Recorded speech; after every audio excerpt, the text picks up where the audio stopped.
Steak medium rare, hold the mushrooms, extra crispy fries, and a side of the peach cobbler, warm. No ice cream, right? She winked. MJ froze. Only his mom and— No, impossible. Who was this waitress? The hushed elegance of the private dining room at the exclusive Pine Valley Golf Resort enveloped Michael Jordan like a familiar, comforting cloak. He sank gratefully into the plush leather armchair, the frustration of a subpar back nine still simmering beneath the surface.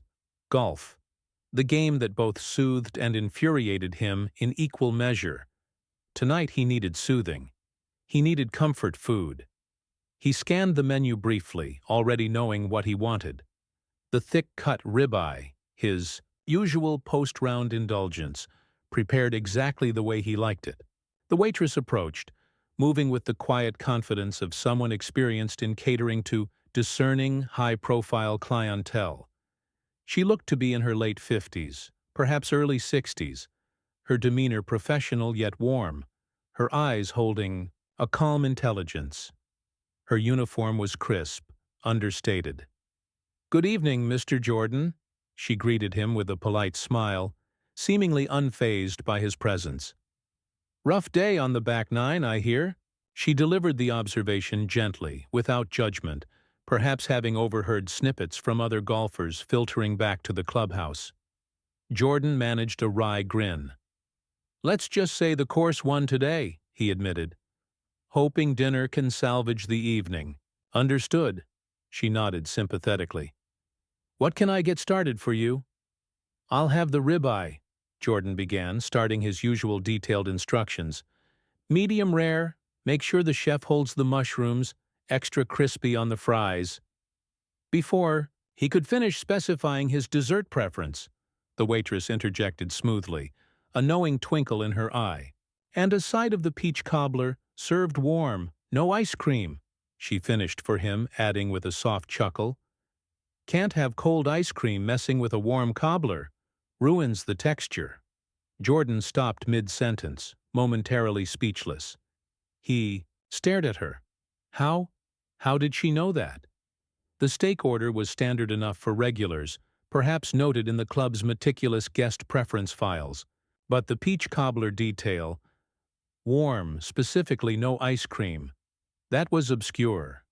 Incredibly obscure. It wasn't a widely known quirk.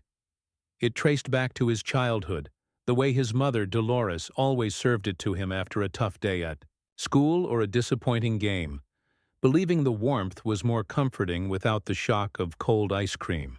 It became his private comfort ritual, something only his immediate family, his innermost circle from the very early days, would know.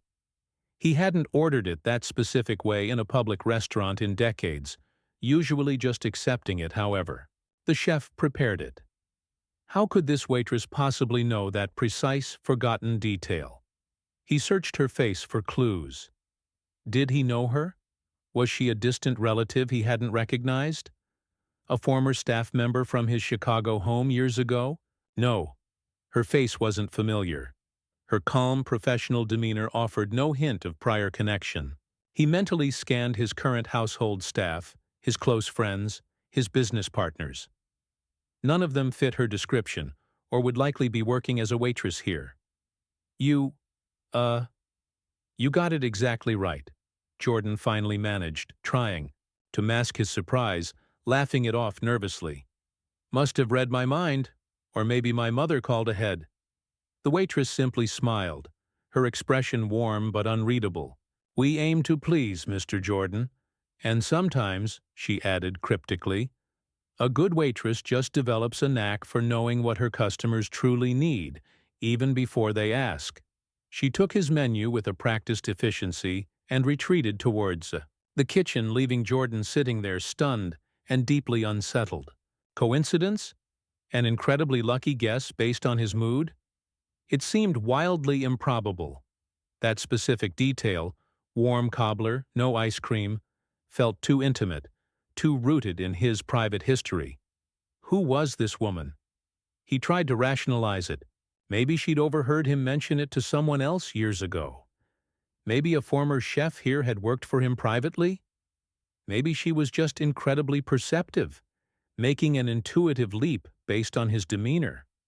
None of the explanations felt quite right. The specificity still nagged at him, plucking a discordant chord, stirring up half-forgotten memories of his mother's kitchen, of simpler times before fame built walls around his private life. This wasn't just good service. It felt like knowledge, intimate knowledge. This was the midpoint, the waitress's uncanny knowledge of his deeply personal comfort food preference. It shattered the illusion of a simple, professional interaction, transforming her from an anonymous server into a figure, holding a piece of his private history, acquired through unknown means. It shifted the dynamic from casual dining to unsettling mystery. Why would she know that? And why reveal it so casually, almost playfully? Jordan found his appetite had diminished slightly, his mind preoccupied. He watched the waitress, whose name tag he now noticed read Eleanor, as she moved through the dining room, attending to other tables. She treated everyone with the same quiet professionalism, the same calm efficiency. There was nothing in her interactions with other guests to suggest anything unusual. Yet her interaction with him felt different, charged with that moment of inexplicable insight. When Eleanor returned with his steak, cooked perfectly, fries extra crispy, mushrooms absent, he studied her again, searching for any flicker, any clue. "Everything to your liking, Mr. Jordan?" she asked politely. "Perfect, Eleanor, thank you," he replied, forcing a relaxed tone. "You certainly know your way around a steak order." Eleanor simply smiled that enigmatic smile again. "Experience helps," she murmured, before moving discreetly away. Experience. What kind of experience? Jordan ate his meal, the delicious food failing to completely distract him from the puzzle. He kept replaying the cobbler comment in his head. Warm, no ice cream. Can't have cold ice cream messing with a warm cobbler, ruins the texture. It wasn't just the order. It was the rationale, the exact phrasing his mother used to use. It was too specific to be a guess. After finishing his steak, he decided to test her again, subtly. He ordered dessert. "And I'll have that peach cobbler," he said, deliberately not specifying the temperature or the ice cream. He watched her reaction closely. Eleanor didn't bat an eye. She simply nodded. "Certainly, Mr. Jordan. Warm, no ice cream. Coming right up." She hadn't asked. She just knew. The confirmation sent another jolt through him. This wasn't coincidence. This woman, Eleanor, somehow possessed intimate knowledge of his past, his private preferences, knowledge that should have been confined to his closest family circle decades ago. How? As he waited for the dessert, his mind raced. Could she be related to someone who worked for his family way back? A former housekeeper? A childhood neighbor from Wilmington he didn't recognize? He mentally scrolled through faces from his youth, searching for a match, finding none. Could it be someone connected to his early UNC days? Maybe someone who worked in the athletic dorm cafeteria, who overheard things? It seemed unlikely they'd remember such a minor detail after 40 years. Then a different, more unsettling possibility began to form. Could she be someone connected to his father? James Jordan Sr. had run his own businesses, had his own network of associates, some perhaps unknown to the rest of the family. Could Eleanor be linked to that part of his past? His father's tragic murder years ago had left many unanswered questions, unexplored connections. Could this waitress hold a forgotten key? The thought was deeply disturbing. Eleanor returned with the peach cobbler. It was perfect. Warm, fragrant, utterly comforting, exactly as his mother used to make it, served simply on a plate, no melting ice cream diluting its nostalgic perfection. She placed it before him with that same calm smile. "Hope this brings back good memories, Mr. Jordan," she said softly, her words seemingly innocent, yet layered now with profound, unsettling meaning. Jordan looked up at her, abandoning all pretense of casualness. "Eleanor," he said, his voice low, serious, You have to tell me. How do you know this? The cobbler. This specific way. Who told you? Eleanor met his gaze directly now, the professional veneer softening slightly, revealing a hint of something else. Melancholy? Shared history? Regret? Nobody told me recently, Michael, she replied, using his first name for the first time, the shift feeling both intimate and significant. Some things you just remember. She paused, then took a small breath, seeming to make a decision. Your father, James. He used to mention it sometimes. How much his boy loved that warm peach cobbler after a hard day. Jordan stared at her, speechless. His father. She knew his father. Not just knew of him, but knew him well enough for him to share such a small personal detail about his son. Who was she? You knew my dad? Jordan finally managed, his voice tight. Eleanor nodded slowly, a deep sadness entering her eyes. A long time ago, before Chicago, before the championships, before everything changed. She didn't elaborate on the nature of their connection. Friends, colleagues, something more, leaving the details shrouded in the past. But the confirmation that she knew James Jordan, Sr. knew him well enough to recall this specific anecdote about Michael's childhood preference, provided the stunning answer to the mystery. The hidden truth wasn't just that Eleanor knew his comfort food order.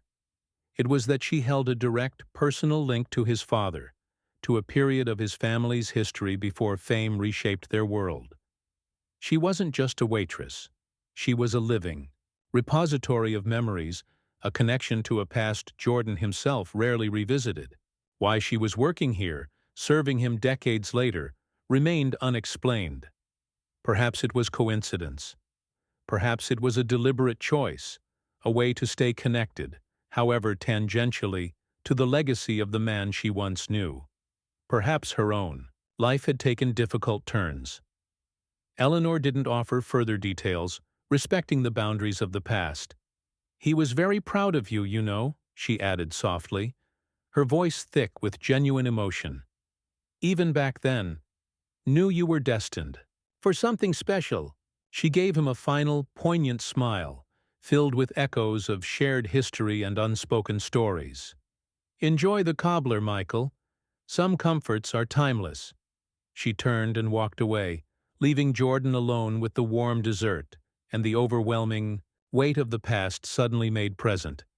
The encounter left him reeling, not with fear or suspicion, but with a profound sense of connection to his father, mediated through this unexpected messenger. The waitress who knew his secret weakness had, in revealing her connection, offered him a rare, bittersweet glimpse into his father's life before the legend began. How much of our parents' lives before us remains unknown, holding secrets and connections that might surface in the most unexpected ways and places? What power do shared memories, especially those tied to food and comfort, have in bridging gaps across time, fame, and circumstance? Share your reflections on family history and unexpected connections in the comments, and subscribe for more stories that uncover the hidden links between past and present.